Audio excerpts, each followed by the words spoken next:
রাসূলুল্লাহ সাল্লাল্লাহু আলাইহি ওয়াসাল্লাম এর বিয়ের সময় খাদিজা রাদিয়াল্লাহু তাআলার বয়স 40 ছিল নাকি 27 ছিল? খাদিজা রাদিয়াল্লাহু তাআলা আনহা যখন রাসূল আকরাম সাল্লাল্লাহু আলাইহি ওয়াসাল্লামের সঙ্গে বিবাহ বন্ধনে আবদ্ধ হয়েছিলেন তখন তার বয়সটা ঠিক কত ছিল, এটা নিয়ে বেশ অনেকগুলো মতামত রয়েছে। আমরা 40 বছরের রেওয়ায়াতগুলি সবাই শিখেছি, কিন্তু এর বাইরে বেশ কিছু রেওয়ায়াত আছে যেগুলো দ্বারা এটা প্রমাণিত হয়েছে।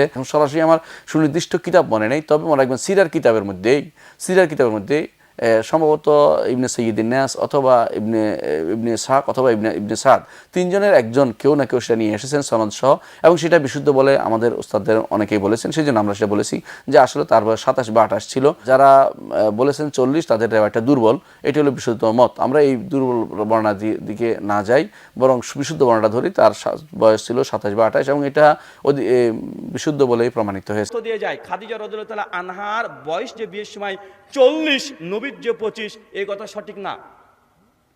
আল্লাহ নবীর 25 বছর, এটা হাদিসে প্রমাণিত আছে। খাদিজা রাদিয়াল্লাহু তাআলা আনহার বয়স সেই সময় 40 ছিল না। একটাও সহিহ কোনো হাদিস বা ইতিহাস পাওয়া যায় না, বরং 27 বছর পাওয়া যায়। কত বছর? 27 অথবা 28। ইমাম ইবনু কাসির রাহিমাহুল্লাহ আল বিদায়া ওয়ান নিহায়ার মধ্যে এই কথা নকল করেছেন।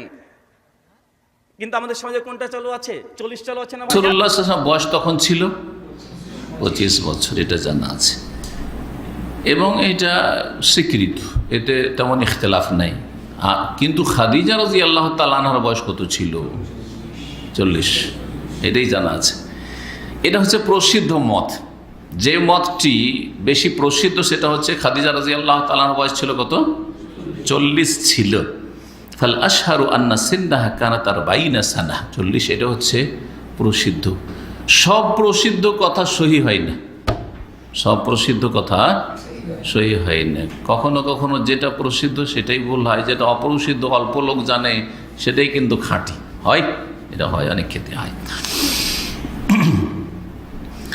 দ্বিতীয় মত হচ্ছে যে বয়স 28 বছর ছিল। খাদিজা রাদিয়াল্লাহু তাআলার বয়স কত ছিল বিবাহের সময়? 28 বছর ছিল। কেউ 27ও বলেছেন, কেউ 27ও বলেছে। তাহলে বিভিন্ন মত এই ক্ষেত্রে রয়েছে।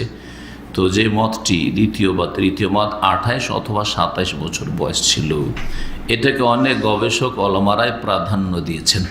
আমরা কোনোটাকে ভুল না বলে আল্লাহু আলাম এটাকে প্রাধান্য দেব যে এটাই বেশি শক্তিশালী।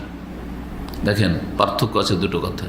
এই আপনি 40 বলছেন ভুল, আপনি বলছেন ওইটা ভুল। ভুল কখন বলবো? যখন দেখবো যে আমারটা বেশ শক্তিশালী একেবারে নিশ্চিত আর ওরটা সন্দেহপূর্ণ। কিন্তু যখন দেখো বিভিন্ন উক্তি রয়েছে তখন বলবো যে এইটা প্রাধান্যযোগ্য, এইটা প্রাধান্য পাওয়ার বেশি অধিকার রাখে এই উক্তিটা, আর অন্যগুলো মারজুহ, প্রাধান্য পাওয়ার অধিকার